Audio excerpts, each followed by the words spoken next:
CV classes के YouTube channel पे आपका फिर से स्वागत है।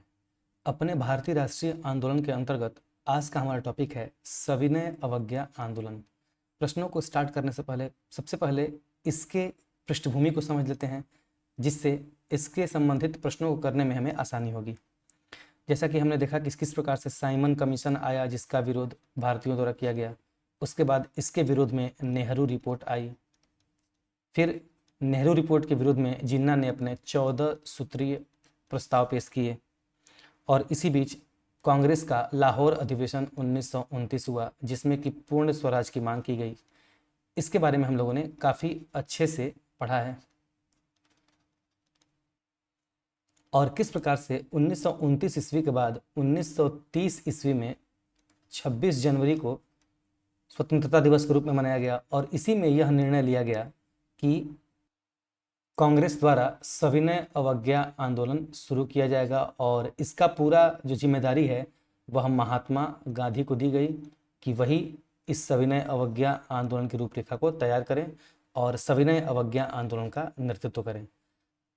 सविनय अवज्ञा शुरू करने से पहले तत्कालीन समय के जो वायसराय थे लॉर्ड इरविन, उनके सामने अपनी 11 सूत्रीय प्रस्ताव रखे और उन्होंने लॉर्ड इरविन से कहा कि अगर मार्च तक वे इस प्रस्तावों को स्वीकृति नहीं देते तो कांग्रेस के द्वारा सविनय अवज्ञा आंदोलन स्टार्ट किया जाएगा। तो ये पृष्ठभूमि थी सविनय अवज्ञा आंदोलन की। तो चलिए अब एक एक करके सविनय अवज्ञा आंदोलन से जितने भी प्रश्न बन सकते हैं उन सबको देखते हैं। एक जानकारी आप लोगों के लिए और कि भारतीय राष्ट्रीय आंदोलन से संबंधित जितने भी टॉपिक हैं उनकी ई बुक आपको हमारे व्हाट्सएप चैनल पे मिल जाएगी, तो व्हाट्सएप चैनल को जरूर ज्वाइन करें। चलते हैं पहले प्रश्न की तरफ। हमारा पहला प्रश्न है कि किस कांग्रेस सत्र में कार्यकारी कमेटी को सविनय अवज्ञा आंदोलन प्रारंभ करने का अधिकार दिया गया था? तो वह था लाहौर अधिवेशन 1929, जिसके बारे में अभी मैंने बताया कि लाहौर अधिवेशन में ही सविनय अवज्ञा आंदोलन प्रारंभ करने की बात की गई और इसकी पूरी जिम्मेदारी या फिर इसका नेतृत्व महात्मा गांधी को दिया गया। अगला प्रश्न है 1929 ईस्वी के सविनय अवज्ञा आंदोलन का उद्देश्य क्या था? तो सविनय अवज्ञा आंदोलन का उद्देश्य था ब्रिटिश सरकार के आदेशों की संपूर्ण अवज्ञा। यहाँ पे सविनय अवज्ञा में सविनय मतलब क्या? विनय के साथ प्रेम पूर्वक हम अवज्ञा करेंगे। जितने भी ब्रिटिश आदेश होंगे, नियम होंगे, कानून होंगे, उनको हम मानेंगे नहीं। यही था सविनय अवज्ञा आंदोलन। अगला प्रश्न है महात्मा गांधी ने वायसराय को 31 जनवरी 1930 ईस्वी को एक पत्र लिखकर यंग इंडिया में प्रमुख मांगे प्रस्तुत की, जिसे न मानने पर क्या शुरू करने की चेतावनी दी गई थी। तो मैंने बताया कि महात्मा गांधी ने अपने यंग इंडिया में एक पत्र लिखा और उसमें अपने 11 मांगे इरविन के सामने प्रस्तुत की और इरविन को यह बताया कि अगर उन्होंने मार्च तक उनकी मांगे नहीं मांगी तो वह सविनय अवज्ञा आंदोलन प्रारंभ करेंगे। अगला प्रश्न है घुटने टेक कर मैंने रोटी मांगी थी और बदले में मुझे पत्थर मिला। यह कथन किससे संबंधित है?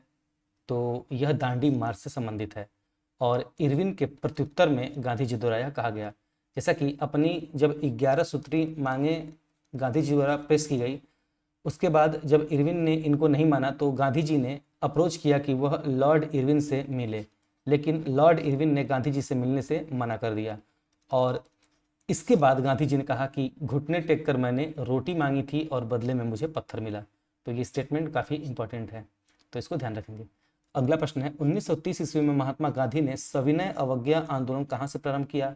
तो महात्मा गांधी ने सविनय अवज्ञा आंदोलन दांडी से शुरू किया। दांडी से उन्होंने 12 मार्च को दांडी मार्च शुरू की और 6 अप्रैल को यह पूरा किया। कुल 24 दिनों में उन्होंने दांडी यात्रा पूरी की और पहुंचकर नमक कानून को तोड़ा। अगला प्रश्न है दांडी यात्रा के साथ ही कौन सा आंदोलन प्रारंभ हुआ? तो दांडी यात्रा के साथ सविनय अवज्ञा आंदोलन प्रारंभ हुआ।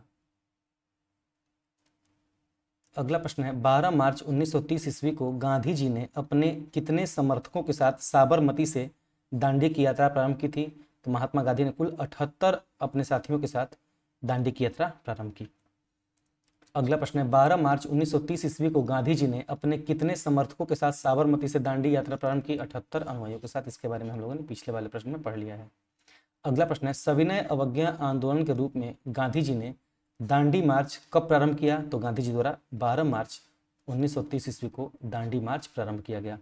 अगला प्रश्न है गांधी जी ने किस वर्ष साबरमती आश्रम, जो कि अहमदाबाद में स्थित है, उसको छोड़ा और स्वराज प्राप्ति के बाद ही लौटने का व्रत लिया? तो वह डेट थी 12 मार्च 1930 ईस्वी। अगला प्रश्न है गांधी जी ने दांडी यात्रा कहाँ से प्रारंभ की थी? तो गांधी जी ने अपनी दांडी यात्रा साबरमती आश्रम से प्रारंभ की थी, और साबरमती आश्रम कहाँ पे है? अहमदाबाद में है। अगला प्रश्न है दांडी मार्च क्यों शुरू किया गया? तो नमक कानून को तोड़ने के लिए और सविनय अवज्ञा आंदोलन को प्रारंभ करने के लिए दांडी मार्च शुरू किया गया। अगला प्रश्न है दांडी यात्रा कितने दिन तक चली थी? तो दांडी यात्रा मैंने जैसा कि बताया कि 24 दिनों तक चली थी। 12 मार्च 1930 ईस्वी को यह प्रारंभ हुई और 6 अप्रैल 1930 ईस्वी को यह समाप्त हो गई। अगला प्रश्न है दांडी कहाँ पर स्थित है? तो दांडी गुजरात के नवसारी जिला में स्थित है।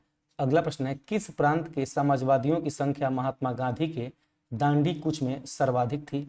तो महात्मा गांधी की दांडी यात्रा में सबसे ज़्यादा जो अनुयायी थे या फिर समाजवादी थे वे गुजरात से थे। कुल कितने? 31। अगर बात करें दूसरे नंबर की तो वह महाराष्ट्र से थे। कितने थे? महाराष्ट्र से 13, और उसके बाद उत्तर प्रदेश से 8 व्यक्ति थे। एग्जाम में आपसे इनका क्रम भी पूछा जा सकता है, तो इन डेटा को आप लोग ध्यान रखेंगे। अगला प्रश्न है नमक सत्याग्रह आंदोलन के लिए महात्मा गांधी ने लगभग कितनी दूरी तय की थी? तो नमक सत्याग्रह के लिए महात्मा गांधी ने कुल 241 मील की दूरी तय की थी, और कभी कभी इसकी दूरी किलोमीटर में पूछ दिया जाता है, तो कुल 386 किलोमीटर की दूरी तय की थी। अगला प्रश्न है महात्मा गांधी ने दांडी मार्च किस आदर्श वाक्य के साथ आरंभ किया था? तो महात्मा गांधी ने अंत तक लड़ो आदर्श वाक्य के साथ अपनी दांडी यात्रा शुरू की। चलिए अब जान लेते हैं सविनय अवज्ञा आंदोलन के प्रमुख कार्यक्रम क्या थे।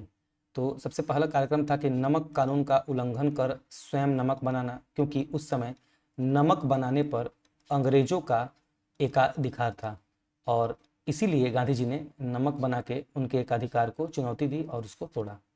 दूसरा था कि सरकारी सेवाओं, शिक्षा केंद्रों एवं उपाधियों का बहिष्कार।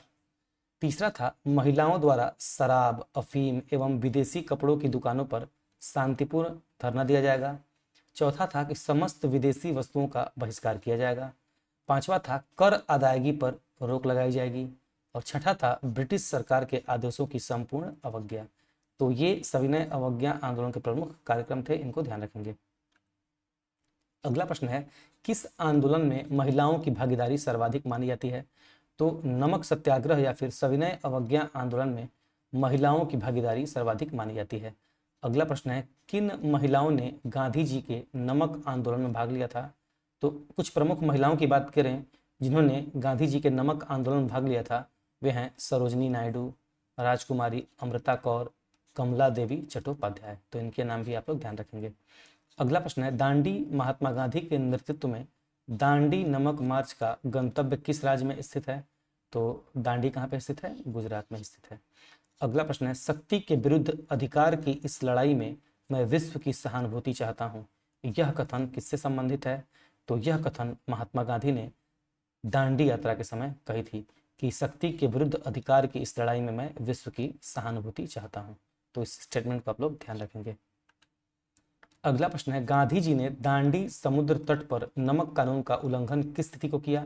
तो जब वह दांडी पहुंचे 6 अप्रैल 1930 ईस्वी को, उसी दिन उन्होंने मुट्ठी में नमक उठाया और नमक कानून को तोड़ा। ऐसा नहीं कि उन्होंने जाकर वहां पर नमक बनाया, बल्कि प्रतीकात्मक रूप से उन्होंने नमक कानून का उल्लंघन किया। अगला प्रश्न है नमक सत्याग्रह के समय गांधी जी के गिरफ्तार होने के बाद आंदोलन के नेता के रूप में उनका स्थान किसने लिया था? तो जब महात्मा गांधी को गिरफ्तार कर लिया गया, उसके बाद अब्बास तैयबजी ने आंदोलन के नेता के रूप में उनका स्थान लिया। जब अंग्रेजों ने देखा कि सविनय अवज्ञा आंदोलन पूरे भारत में फैल रहा है, तो उन्होंने त्वरित कार्यवाही की और सभी प्रमुख नेताओं को जेल में डाल दिया। आपको बताएं कि अगर आंकड़ों की बात करें तो लगभग 90,000 नेताओं को जेल में भेजा गया था सविनय अवज्ञा आंदोलन के दौरान।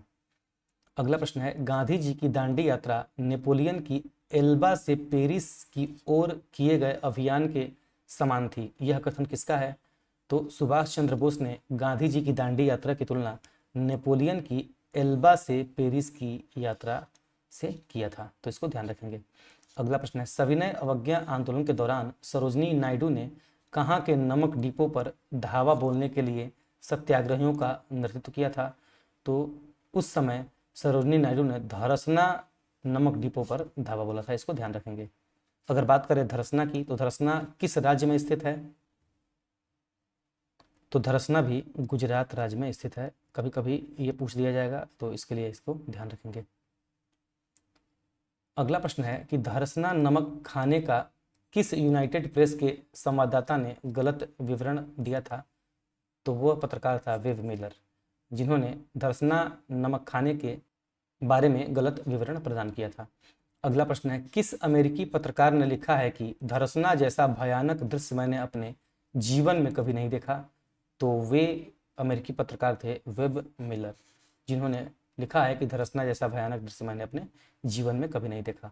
अगला प्रश्न है, महात्मा गांधी धरसना नमक गोदाम पर कांग्रेस कार्यकर्ताओं के छापे के समय कहाँ पर थे? तो मैंने बताया कि जैसे ही सविनय अवज्ञा आंदोलन प्रारंभ हुआ, अर्थात नमक कानून का उल्लंघन किया गया 6 अप्रैल 1930 ईस्वी को, उसके बाद प्रमुख नेताओं को गिरफ्तार कर लिया गया और उस क्रम में महात्मा गांधी को भी गिरफ्तार करके यरवदा जेल में भेज दिया गया।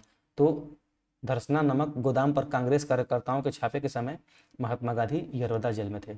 अगला प्रश्न है, गांधी जी ने जिस विश्व पत्रकार को दांडी मार्च के समय अपने साबरमती आश्रम में ठहराया था वह कौन था? तो वह था वेब मिलर, जो कि पूरे सविनय अवज्ञा आंदोलन के दौरान महात्मा गांधी के साथ था। तो इसको आप लोग ध्यान रखेंगे। अच्छा प्रश्न है। अगला प्रश्न है, आचार्य विनोबा भावे किस आंदोलन में भाग लेने के लिए प्रथम बार गिरफ्तार हुए थे? तो सविनय अवज्ञा आंदोलन में भाग लेने के दौरान ही आचार्य विनोबा भावे अपने जीवन में पहली बार गिरफ्तार किए गए। अगला प्रश्न है, किसे नमक कानून तोड़ने पर सजा दी गई थी? तो मदन मोहन मालवीय, देवदास गांधी और के एम मुंशी को नमक कानून तोड़ने पर सजा दी गई थी। अगला प्रश्न है, किसे अप्रैल 1930 ईस्वी में नमक कानून तोड़ने के लिए नागौर तट पर एक अभियान संगठित किया था? तो सी राजगोपालाचारी ने नमक कानून तोड़ने के लिए नागौर तट पर एक अभियान संगठित किया था।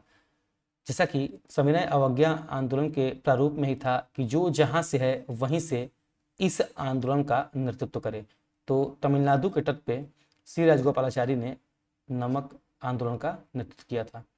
अगला प्रश्न है, उड़ीसा में सविनय अवज्ञा आंदोलन किसके नेतृत्व में प्रारंभ हुआ? तो उड़ीसा में हरिहर दास के नेतृत्व में सविनय अवज्ञा आंदोलन प्रारंभ हुआ था। पूरे भारत में लोगों ने अलग अलग रूप में सविनय अवज्ञा आंदोलन को शुरू किया था। अगला प्रश्न है, उत्तराखंड से दांडी मार्च में किसने हिस्सा लिया था? तो ज्योतिराम कांडपाल तथा खड़ग बहादुर सिंह ने उत्तराखंड से दांडी मार्च में भाग लिया था। अगला प्रश्न है, तमिलनाडु में नमक सत्याग्रह आंदोलन का नेतृत्व किसने किया? तो वे थे सी राजगोपालाचारी, जिन्होंने तमिलनाडु में नमक सत्याग्रह आंदोलन का नेतृत्व किया।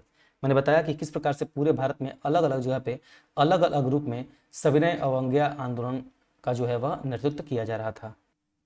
जैसे तमिलनाडु में सी राजगोपालाचारी द्वारा त्रिचिरापल्ली से वेदारण्य की यात्रा की गई, ठीक उसी प्रकार से जिस प्रकार से गांधी जी ने अहमदाबाद से दांडी की यात्रा की थी। अगला प्रश्न है, सविनय अवज्ञा आंदोलन से कौन संबंधित था? तो सी राजगोपालाचारी, अब्बास तैयबजी तथा सरोजनी नायडू, ये तीनों क्या थे? सविनय अवज्ञा आंदोलन से संबंधित थे। ऐसे प्रश्न भी पूछे जाते हैं, तो प्रमुख नेताओं के नाम भी आप लोग ध्यान रखेंगे। अगला प्रश्न है, मालाबार में कालीकट से पय्यानूर तक की नमक यात्रा किसने की थी? तो वे थे के केलप्पन, जिन्होंने मालाबार तट पे कालीकट से पय्यानूर तक की यात्रा की थी, तो इसको भी ध्यान रखेंगे।